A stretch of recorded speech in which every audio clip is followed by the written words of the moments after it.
Alright, so this one is a long time coming because of the fact that this was actually, I wish I could remember who it was, but I tried to look it up and I couldn't find it. But somebody recommended this one, or suggested this one, kind of at the start of October of last year. But whenever I do this for October, I usually have them all really planned out, but I almost wanted to do it immediately because it might be one of the best suggestions we've ever gotten. And I immediately wanted to do it. But I decided to go ahead and just save it for this to start off this year, pretty much. So yeah, whoever that was, yeah, this is. I have no idea why we didn't think of this a long time ago, but I feel like they pair up pretty much perfectly. Like they do approach body horror in very different ways, but as I was kind of looking over what I would say about the two and kind of mapping it out, it was kind of weird how much kind of lines up between the two of them, especially how not only are they both based on like short stories or novellas, but they were also made into movies in the 50s, and then these two remakes came in the 80s. And obviously both of them, while also being very much sort of in the, I guess you could call it, monster movie genre, there's also a lot of different allegories and a lot of different theories that people have to relate all of this to. That may not always match up with the director's vision, but have otherwise been very much embraced by not just the filmmakers themselves, but like communities that like are super fans of both of these. So yeah, so I don't really. I was gonna do the thing where I kind of bounce around and kind of line those things up, but I feel like we just kind of get a bit confused and jumbled. So I'll go into the thing first, kind of in total, and then as we go into the fly, we'll kind of see where things kind of line up a little bit and where things can be compared to not just like, you know, themes or allegories or whatever, but also how certain scenes kind of give off the same, not necessarily the same feel within the movie, but as far as the reaction from the audience, feel very similar, and just other things of that sort. So let's go into the thing first, which obviously was the novella Who Goes There, which is very appropriately named. And I think that was it's in the 30s, I want to say 1938, I think. And then, of course, it was made into the movie in 1951, The Thing from Another World, which, of course, already has that Carpenter connection because that will be the movie that they are watching in Halloween, which Carpenter had made 4 years before this. So it was like he was foreshadowing his own career in the scenes in Halloween when they're watching that. So the interesting thing about The Thing is that, and I had a number of people mad at me for this back in the day, The Thing was not a movie that I was that into for a long time. Obviously, this was the case for a lot of like its critical reception also, because it famously came out in 1982 and did not really get much of a reaction, and it performed really poorly, and Carpenter was going to direct Firestarter, and they like took it away from him, and they like bought him out of his contract, and he was basically like, well, we don't want to touch him now because the thing just failed that miserably. And the critics pretty much tore it apart as far as its quality goes. And that was just kind of a stopping point, seemingly, for a little bit. But what's really interesting and really eerie is that you'll notice, possibly, that this was released on June 25th, 1982, which was the same day that Blade Runner came out. And both of them pretty much had the same reaction. They both had those really lackluster first reactions, were considered failures financially and otherwise, and a lot of people at the time probably thought they were just going to disappear into obscurity. But little did the bizarre audiences of 1982, specifically on June 25th, both those movies are now considered two of like the greatest of all time. This is The Thing. Obviously, definitely is considered one of the best horror movies of all time. I would say that's pretty safe to say, and one of the most beloved of all time. And I think that's yeah, like as far as it kind of growing on me, I did eventually get there. I'm still not like necessarily like a super fan of it, but I've still we'll go into it. So the first thing you want to mention is how much it inspired the genre as it went on, where you had stuff like some stuff that's like really direct, like there's a short story called The Things by an author named Peter Watts, I think, where it's told from the whole story is the movie, but it's told from the perspective of the thing. And that's something you can just find online. I'll probably have Owen put a link in the description to that. But also there are movies where it was just a direct inspiration as far as like how it approached paranoia. Like when Tarantino did The Hateful Eight with Kurt Russell, he actually showed the movie to the cast and crew, and he kind of used that whole jumping off point as an inspiration for the way the characters in The Hateful Eight see each other and how they all think they don't know each other and they don't know who's guilty or whatever. And stuff as blatant as like the scene in It Chapter 2. There's a whole sequence in It Chapter 2 that is just one devoted reference to the thing, with the spider head, up to and including Bill Hader using the same dialogue. And even as recently as this year, where that movie The Lodge felt like it had a lot of inspiration in regards to like the isolation and the snowy background and not being able to go anywhere. To the point that I think there's even a scene in that, if I remember correctly, where they're actually watching the thing, just to push that even more. And those are recent examples. This is obviously stemming. You can find all kinds of different areas in the genre. Not even just movies, maybe like literary, where you will see influence from this movie. So obviously it has more than made its case since 1982 and having that reception. And I think something that really helps a lot is something that tends to make or break a horror movie sometimes is the characters. Because usually in the more throwaway horror movies, it's just introduce a bunch of characters you don't care about and they'll get picked off one by one. And you don't really get much time to go into them, so it doesn't really matter when they get killed. So what this movie's approach was, which was very interesting, was there's a lot of comparisons to Alien as well, which had been 3 years prior. And as great as Alien is, technically Alien also falls into the category of almost like a slasher movie of sorts, where they're introduced and then there's a threat and they're just picked off one by one. And we get a lot of interaction with those characters in Alien, if you want to keep using it as an example. But the thing about the thing is that we get basically know the bare minimum about the characters as far as what we have to know. So they're all introduced and they all have like memorable traits or like memorable moments to themselves, but not too much to the point that the movie can't move really swiftly. Like, we get to know just the absolute bare minimum we need to know, and then the movie is just off. And I think that's a really good approach to where I'm not to, take anything away from, like, slow-burn movies or movies that do build their character more elaborately. But this approach really is impressive to be able to introduce the characters that quickly before all the action starts to happen. And yet still have the same impact of if they had built up those characters more and like used like a whole half hour, like a lot of movies do.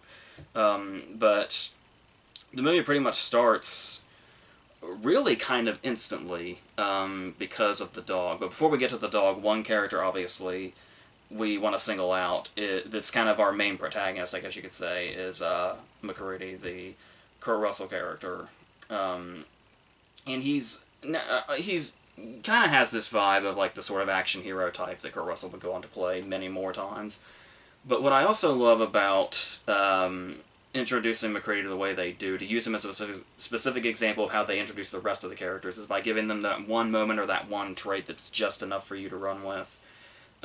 It's the moment where he's playing computer chess, of course.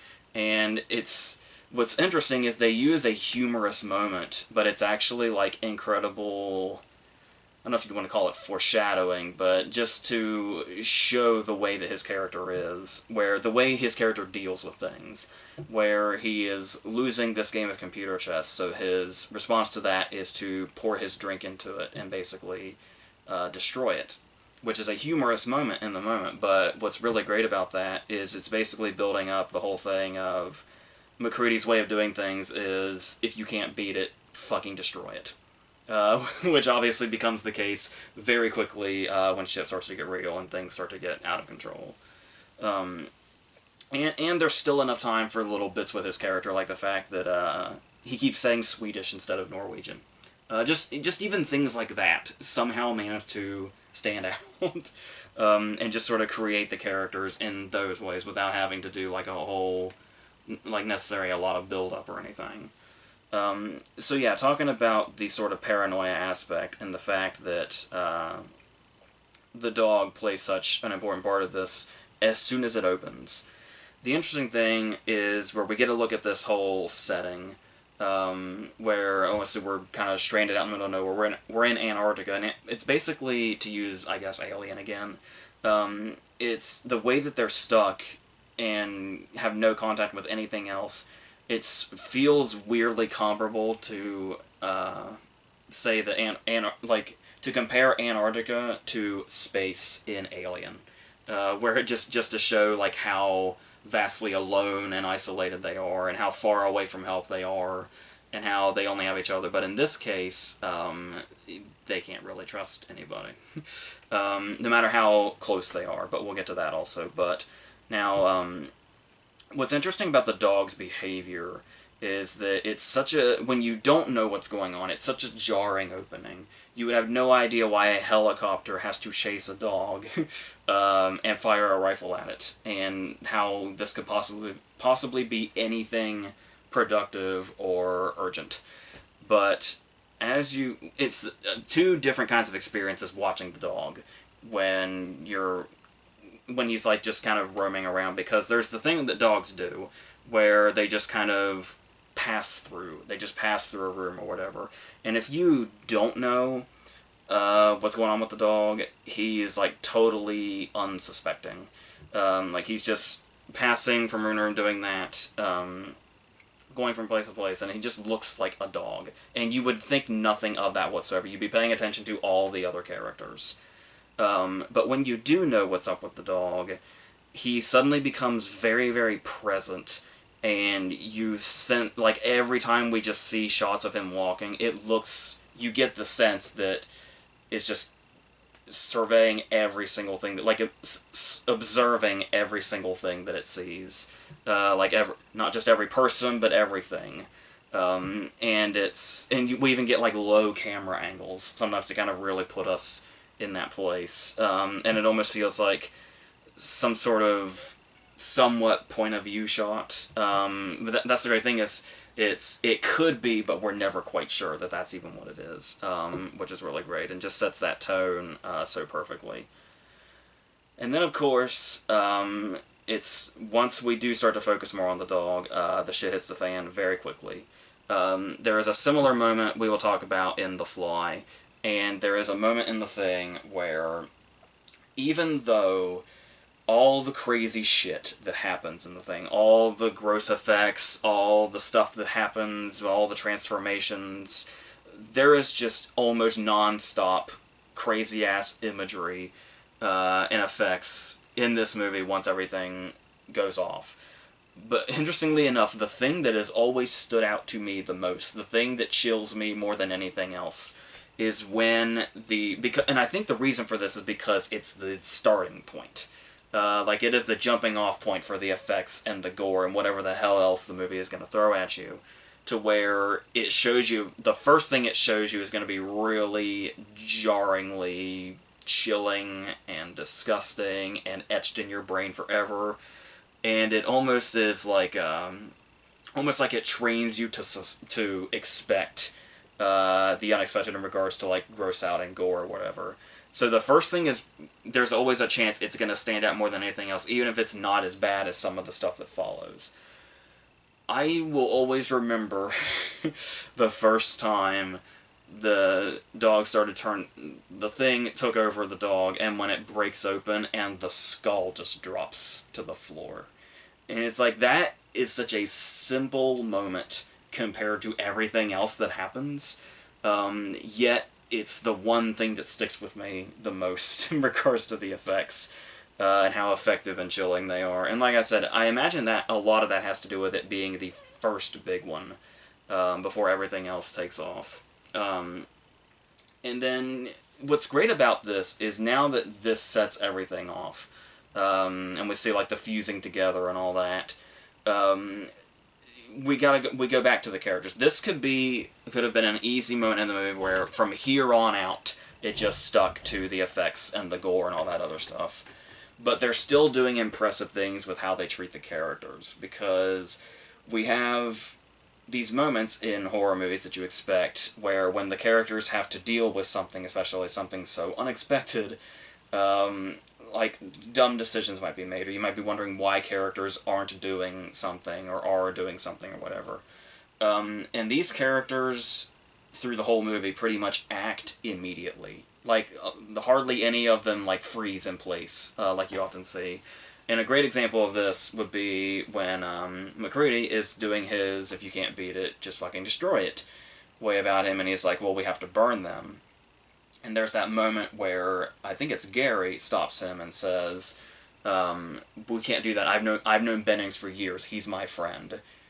And, like, that's the point in time where in another movie with other characters, we'd have to stop and have, like, a whole dilemma. And in another movie, that would be effective. But because of these characters and the way McCready, in particular, has already been established, it makes perfect sense for him to not even flinch when he responds to that with, well, we have to burn them, as if it's any other task. Like, he knows exactly where this could go, and it's like it has to be cut off now. We can do the whole emotion thing later if you want to, Gary, but right now, this has to be what happens, no matter how long you've been friends with Bennings, especially since Bennings is not Bennings anymore. Uh, so there's that. And I think another great thing that this movie does that's really unique, this was something that kind of occurred to me late, but once I realized it, it just kind of blew my mind. That would have involved Fuchs's death, which we don't see. We see the aftermath of it, and that's about it. And there are actually theories on how Fuchs died, how Fuchs just became burnt to a crisp wherever. Whether it was maybe something went wrong, and it was like an accident, or maybe he, felt himself getting ready to transform and did it to himself on purpose. And you can probably find a number of things. And the interesting thing about that you really just kind of stop and think about is how many horror movies can you see? Because horror movies, for the most part, are pretty straightforward. There is a threat, people die, and then the threat is hopefully dispatched of, or there's sequel bait. And that's about it. How often do you see horror movies where one of those dead, like where one of the characters just being picked off one by one? How many horror movies can you point out a character death where the death is up to interpretation?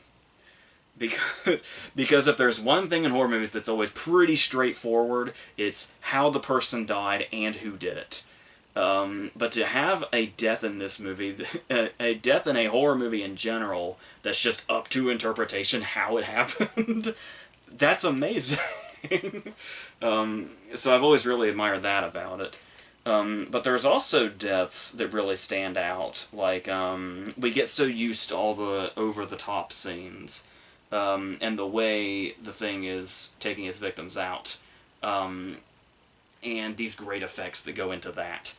The moment when Clark dies by gunshot to the head is such a jarring and unexpected moment, because it's like you see all these effects and all this elaborate work and this elaborate gore that's going into these scenes. And it's like to have a character that emotionally we've gotten quite a bit of a look at compared to the other characters, the way he interacted with the dogs and all that, and how there's almost like a tragedy surrounding him, and that in this kind of story with the kind of stuff we see in this, that's how that character dies, just so suddenly and by gun of all things, without even transforming into something more grotesque, is so, like, the way it handles the death scenes in any sense is so interesting, but those in particular, where one is the way you least expect it because it's so normal by comparison, or one that's just straight up left to interpretation. And that doesn't even mention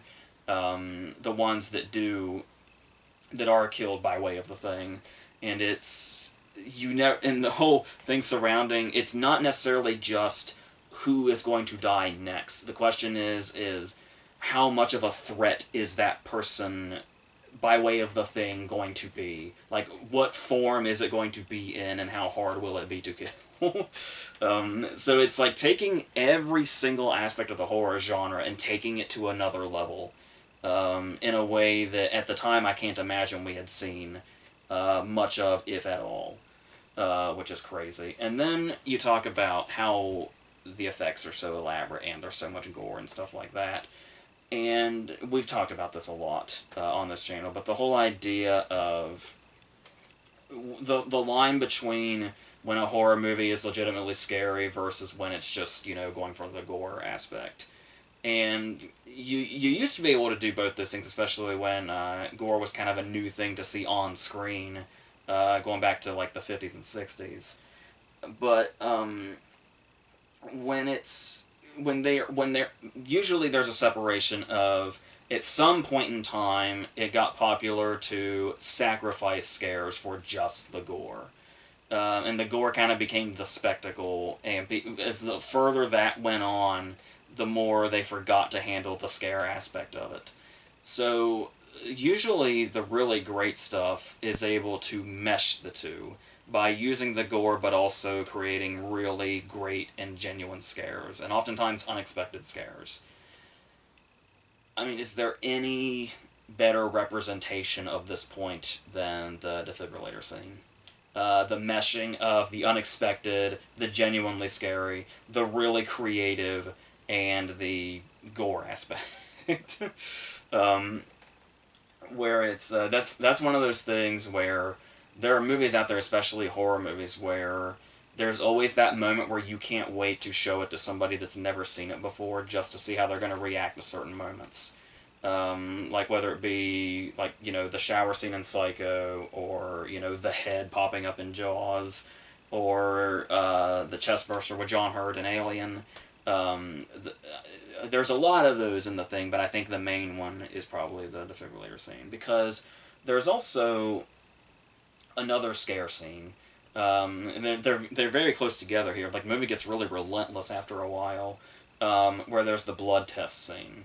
And another thing that's always really played out is the jump scare, obviously, which you could probably you could throw that into the defibrillator scene also, but as far as like the great jump scare moments, like I think I spent nearly 10 minutes when I talked about The Exorcist 3 just talking about the jump scare scene.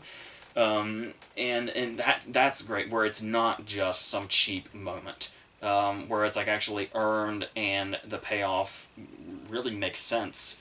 And in this case, when we have the blood test scene that's eventually leading to this jump scare, I feel like while the build-up itself is perfect, and we already know what to expect if shit is going to go wrong. They basically straight up tell us what the jump scare, they basically tell us right away, that's what's going to happen if somebody's infected. You know this now.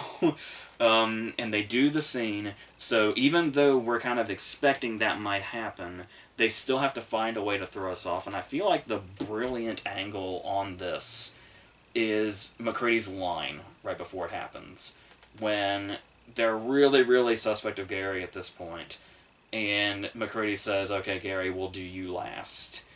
And there's a thing here where the way scares have kind of been shown to us before in previous movies, which kind of program a certain sort of trope in our minds, we imagine that the scare will try to build itself up enough that the scare won't happen until the latest possible moment in the scene. So in a normal case, if this scare was going to happen in another movie, it would have been the very last one they tried.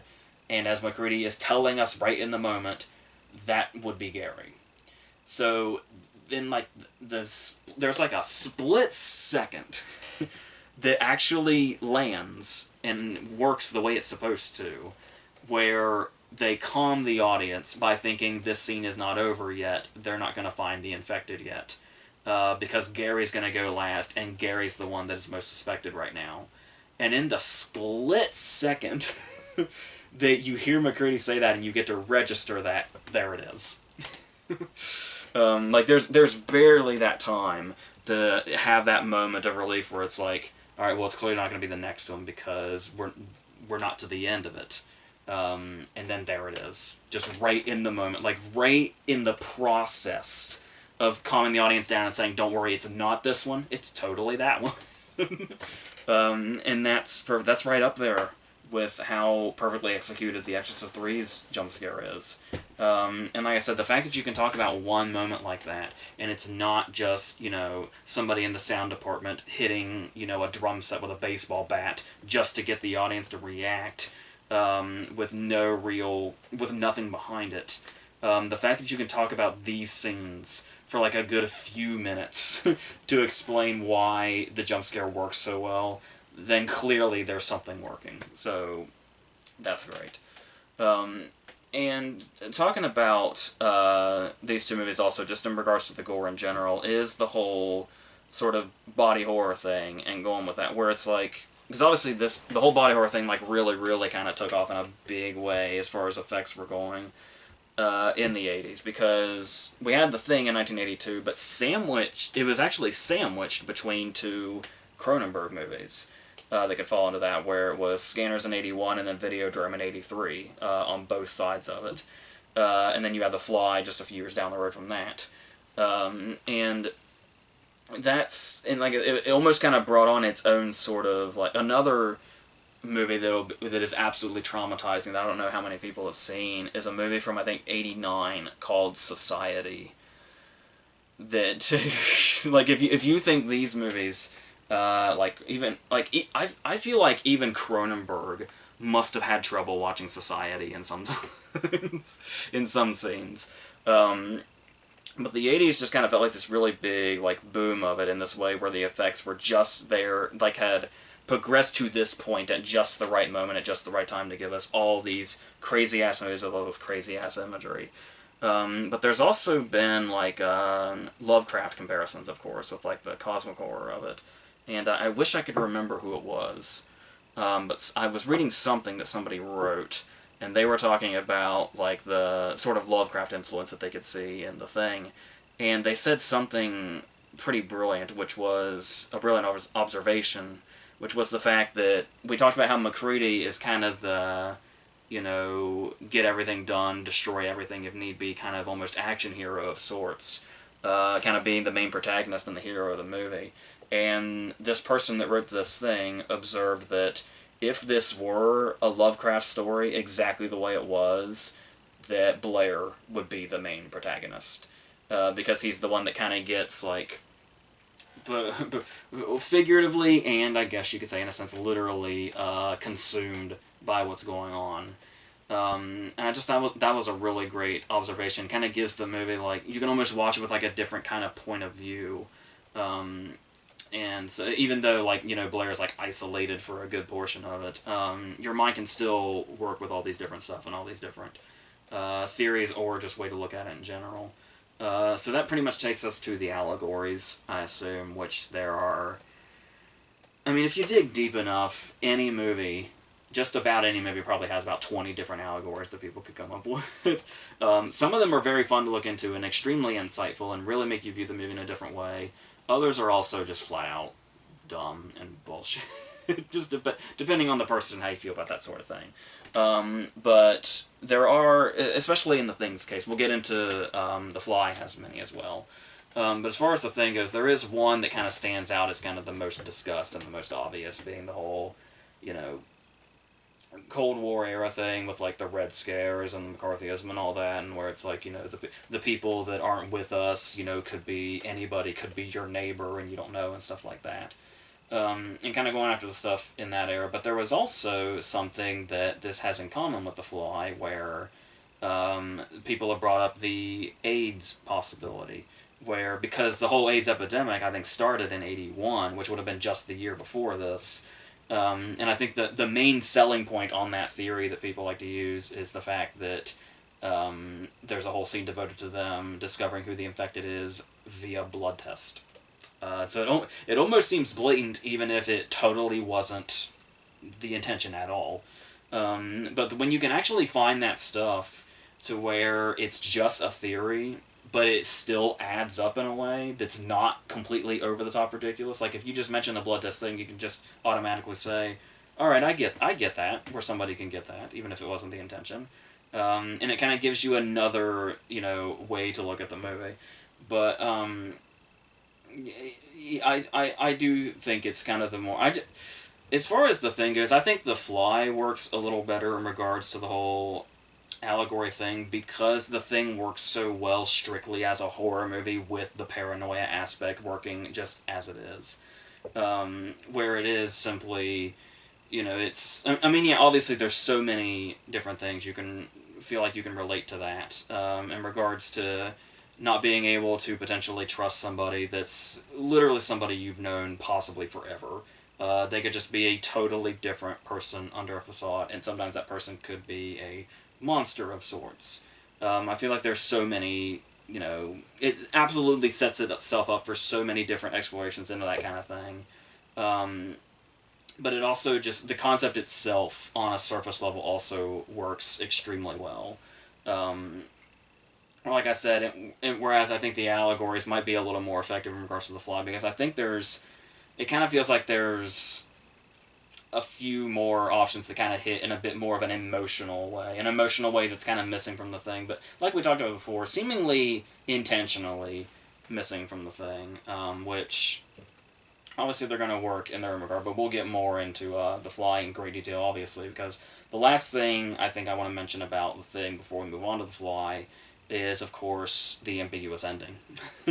And I've heard a few things, and I think, Kurt Russell's approach to it best, where it's, there's a lot of people that are under the impression that Childs, the Keith David character, is infected.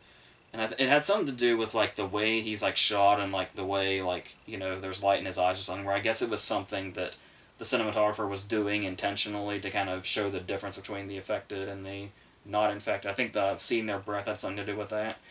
And I get there's a difference in the way Childs looks to the way McCready looks that led a lot of people to believe that it was the reveal, if you looked hard enough, that Childs was infected. But to my understanding, that was just revealed to be a technical error that had no intentional significance whatsoever. Of course, like I said, any movie you can run with all you want once they're out there.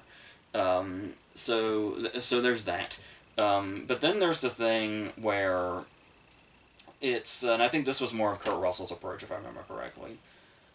Just the idea of not knowing, it kind of seems like maybe possibly a bit of a lazy conclusion in some people's eyes, or an easy way out. Like there's ways to do ambiguity in a great way, and ways where ambiguity just feels like a cop-out because they just couldn't come up with their own ending. So they're like, just the audience will figure it out, and we'll look real smart if we do that.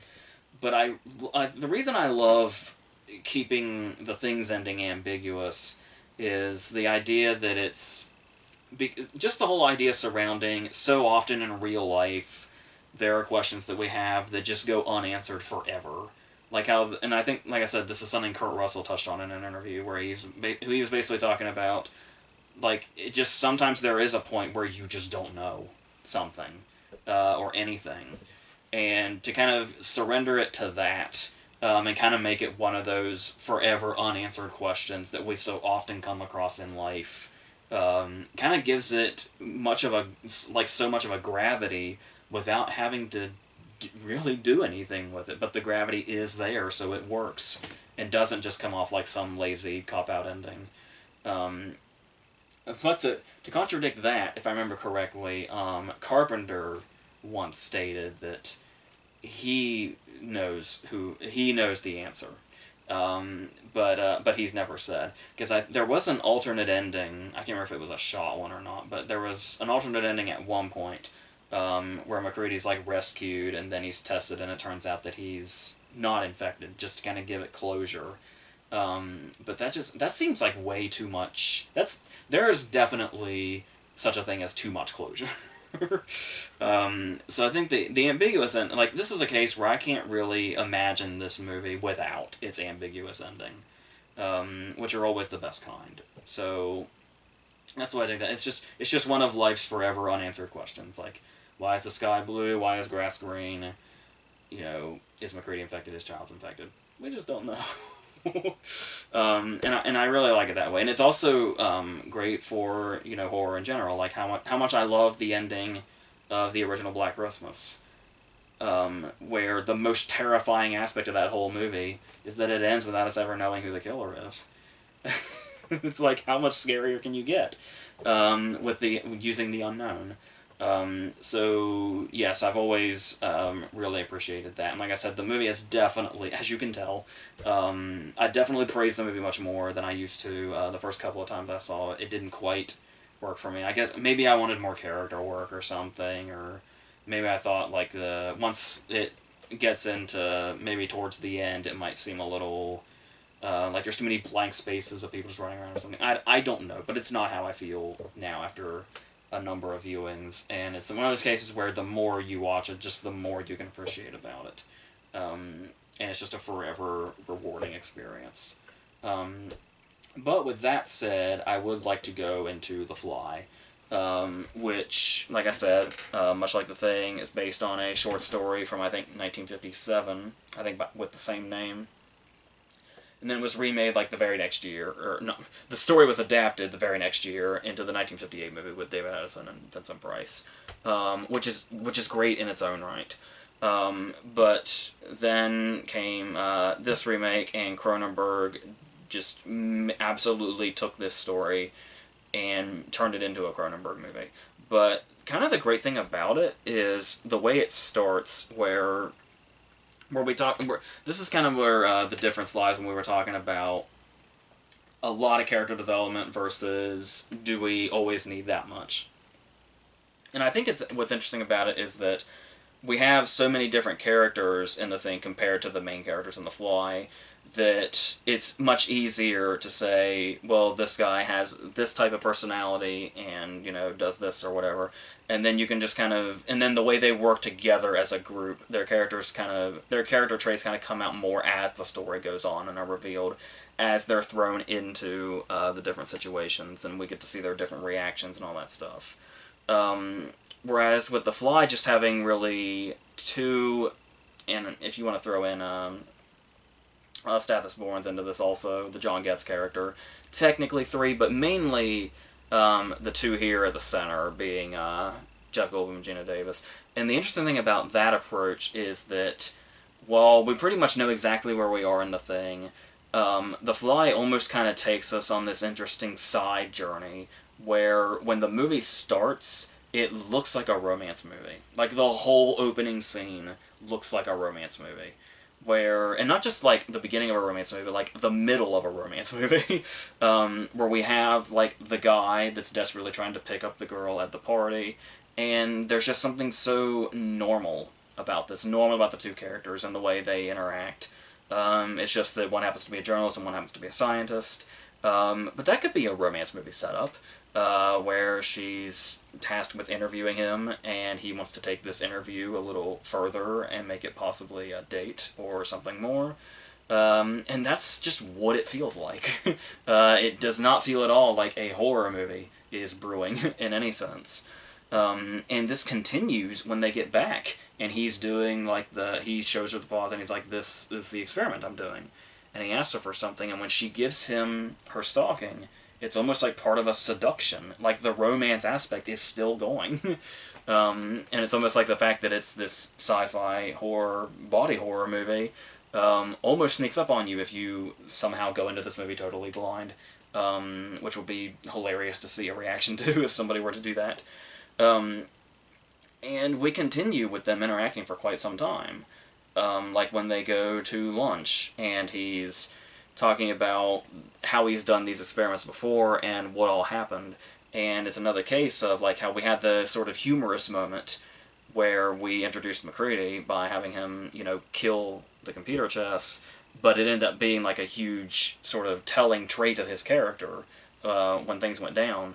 And in the same way, there is a line in this lunch scene that's amusing, though definitely is pointing us in the direction of where this is going to go. When he's talking about the stuff that's gone wrong, and just the really ominous way she asks about that, and he says, "Not while we're eating." Like I said, there's something darkly humorous about that, but at the same time is absolutely warning us what's in store. And the line comes so casually. So, and like him talking the science of it is a really big factor in this. Where this would just be like, another character trait or another character going through just, dialogue that the audience really probably doesn't even understand, but puts the science there enough into the movie to make it sound legit, I guess. But Goldblum is so electrifying and just hooks us immediately, talking quickly about science we don't really understand completely, at least as far as terminology and all that stuff goes. Which obviously in Jurassic Park he would continue to do to great effect. It's like a specialty all of his own. And that kind of brings us in and pulls us in before anything particularly drastic has happened yet. But then, like we were talking about with the thing, when the drastic comes, it comes quickly and viscerally and as hardcore as it can get. Just as I had said, even though all the crazy shit that happens in the thing, the first bit where we see the dog's skull drop during the transformation, it's the same thing with the monkey, the inside-out monkey. Like I said, all the stuff that is in this movie, particularly the vomiting and stuff like that, will absolutely stick with people, and it certainly does.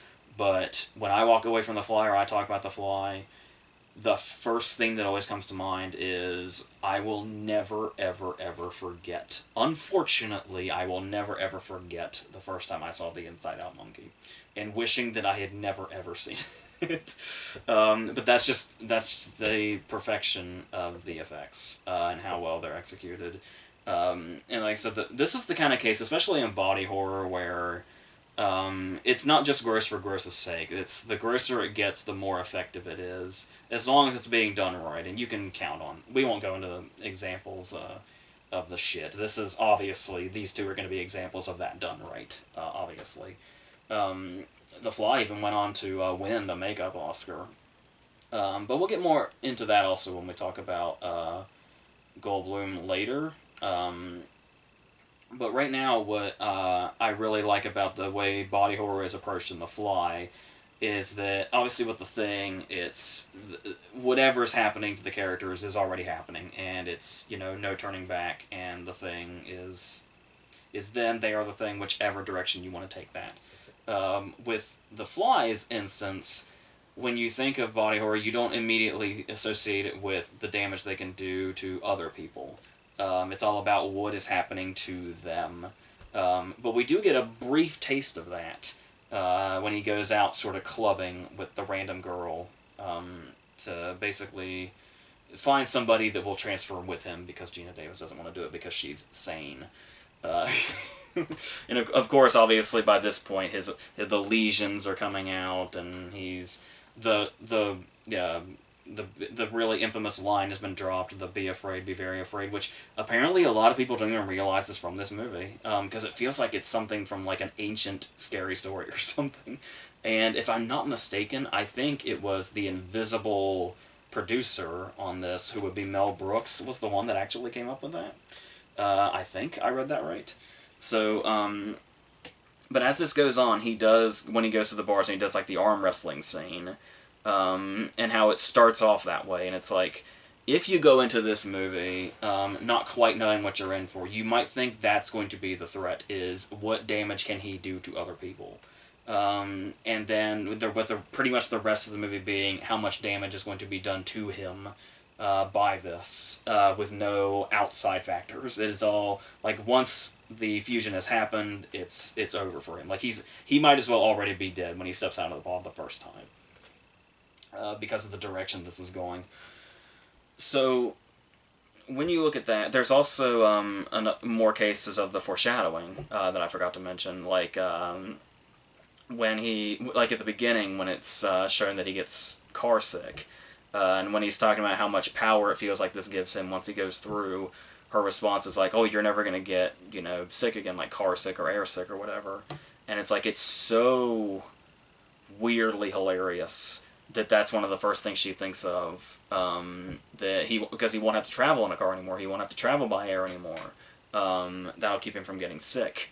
And of course, his weapon by the end of the movie is vomit. So it's just so weirdly perfect how all this comes together. But I also love the way, not only are we getting this transformation of him as it goes on, and it's getting more and more grotesque and more scary to even look at him, to the point that we're never quite sure. We get really into seeing this through Gina Davis's eyes, where every time she goes back, we're kind of scared of what he's going to look like now. Because it's like, with every new reveal, they have a way of, like, easing us into it and kind of slowly presenting it to us. Like when there's the really effective shot when he's first crawling on the ceiling, and the first time we get that is when Gina Davis walks in, and we're looking down at her from the rafters. And if this is your first go-around, you don't realize when we're in the rafters looking down at her that it's a point-of-view shot. This is the reveal that he's on the ceiling and can do that now. And then there's a similar one later when he's getting more and more grotesque, and we focus on him typing on the keyboard for a while before it finally reveals what he looks like. We see his hands, or whatever you want to call them by that point, first, and then it's just gradually revealed what his whole being looks like now. And the way they do that, where it's not like, but that they do those like real easing us into what he looks like now things, but then once we do get the full look, it's pretty relentless in what happens from those scenes on.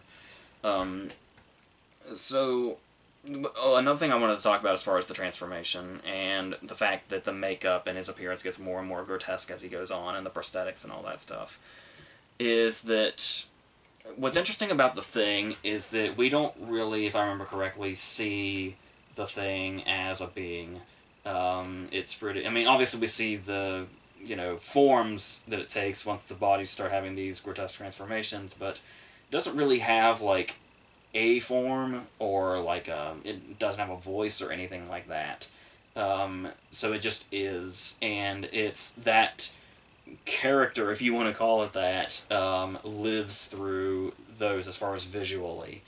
So with The Fly, we have the grotesquerie, but we also have a character that speaks and interacts and is changing significantly as it goes on. And Goldblum has to do this. Not only does Goldblum have to do this, he has to do it buried in that makeup and those prosthetics, which is nothing short of incredible because of the physical act. Because like I said, he already draws us in when he's still fully human, and he's just talking science. There's something electrifying about his presence.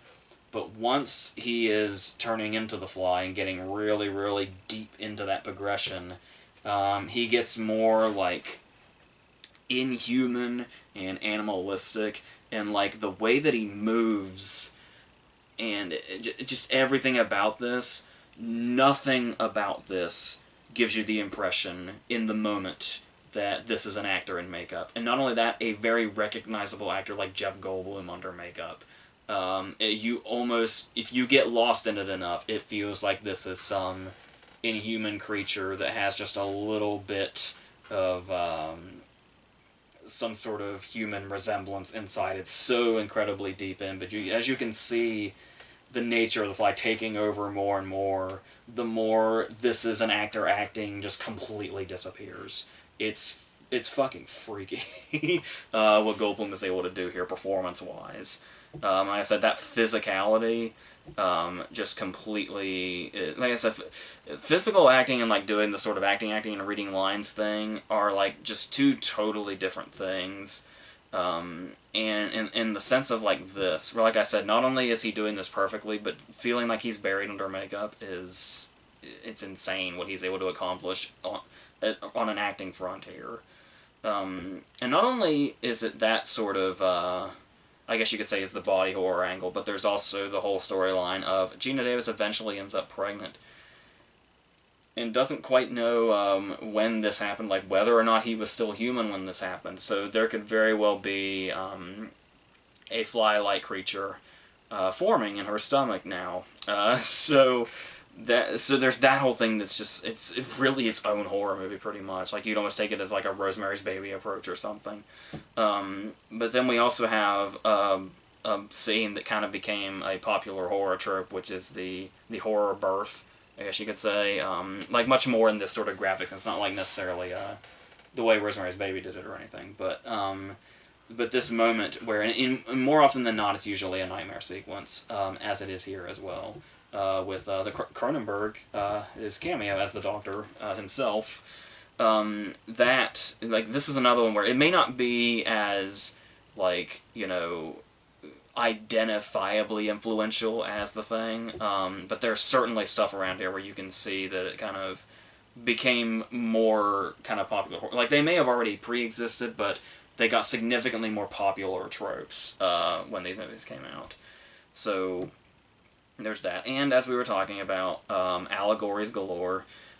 So this is where apparently Cronenberg kind of... And the great thing about this is he didn't so much disagree with people, but they took it a different direction than he did. Where, like we just talked about with The Thing, a lot of people took The Fly as like an AIDS allegory, particularly with like, the lesions, and just kind of that whole thing, and the fact that it was right in that era also, where everybody was it was such a big story that everybody was kind of seeing it in like almost any form of art. But that's the thing, though, is that the fact that movies are art, and that is, I mean, maybe you can argue if the filmmaker just flat out says, no, that's not right. But even then, there's the argument that once it's out there as far as artists and what they create and all that. But the fact that Cronenberg actually embraced it, because and said like, yeah, if that's how you see it, then absolutely. Because despite what people may say, and people that have their different allegories, there's maybe stuff I said previously, despite that even, the fact that movies are art means that if you see something in a movie and you kind of have your own theory or your own allegory or whatever, there's not really a right or wrong to that. Like if that's what you see, then to you that's what it is. And a lot of people saw the AIDS thing. Apparently Cronenberg was just kind of going for like disease in general, and aging in that sense, where it's like, especially in the disease sense, where you're like, not only do you have to watch yourself deteriorate, but you can also look at it from the perspective of somebody having to watch a loved one just deteriorate right before their eyes. Which is really easy to see aging in there also, because we all know how terrifying aging is. Like I said, and not even necessarily just us, but watching it happen to other people might be the even scarier part. So there's that. I do think there is another one here, and I don't know that I've heard it really discussed much at great length, which is how I was talking about how the movie starts off basically feeling like a romance movie. And the fact that you can probably carry that through the whole thing, because the sort of... I mean, it obviously starts off particularly lustful, I guess you could say, but there seems to be a love story here between the two of them, especially with Jeff Goldblum and Gina Davis being an actual real-life couple, I believe. I don't know if it was right before this, or during, or just a little after, but it was right around in here. And they were married, I think, just a couple of years later, if that. So there's obviously something very real here, romance-wise, especially looking at it from a sort of behind-the-scenes thing also coming through into the movie itself. The chemistry and the romance is obviously clearly there, for real and otherwise. And you can almost see it as, like, the whole thing is just kind of this really fucked up love story of sorts. And so another allegory I like to take it in the direction of is the way relationships transform, and how once somebody... Because obviously there's that distance once he goes through and he can't get her to do it, and he's like, it changes him as a person almost entirely. And it's somebody that she just can no longer relate to.